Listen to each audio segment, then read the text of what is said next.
हिंगोलीच्या पहिणी गावामध्ये काल दुपारनंतर चक्रीवादळाचा फटका जो आहे ते या गावकऱ्यांना बसलेला आहे आणि या चक्रीवादळामुळे या गावातील जवळपास 60 ते 70 घराचं मोठं नुकसान झालेलं आहे।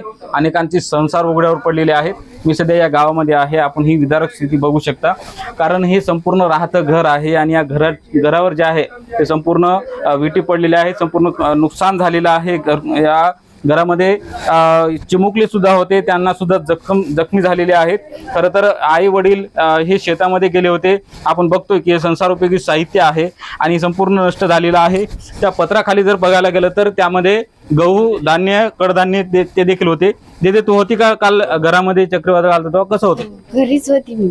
कसं होतं चक्रीवादळ? ते एकदमच खाली पडलं आणि मी तिथे तशीच होती। लागलं का तुला? पायाला लागली।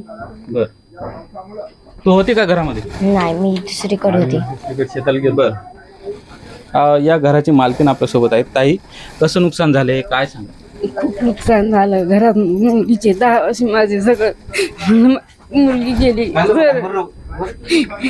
मला वाटलं पण नाही माझी मुलगी जितकी राहिली म्हणून म्हणलं सगळे पत्र गित्र सगळे उडून गेले, काही राहिलं नाही म्हणलं घरात।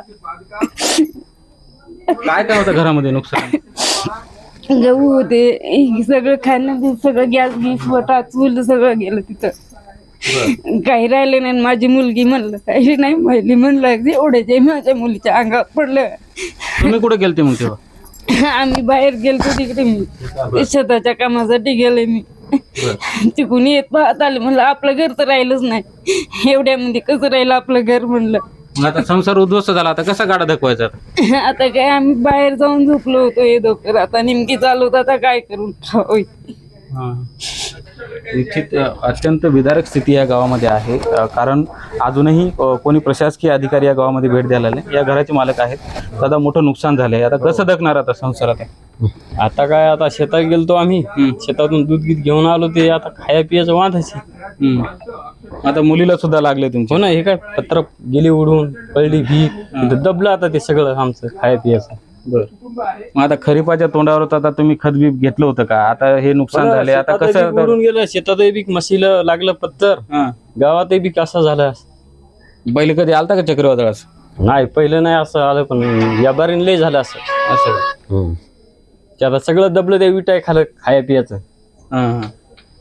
निश्चित आपण बघतोय की अत्यंत विदारक परिस्थिती आहे, कारण हे संपूर्ण संसार जे आहे ते उघड्यावर पडलेला आहे। जवळपास या गावातील 60 ते 70 घरांचं जे आहे ते नुकसान झालेलं आहे।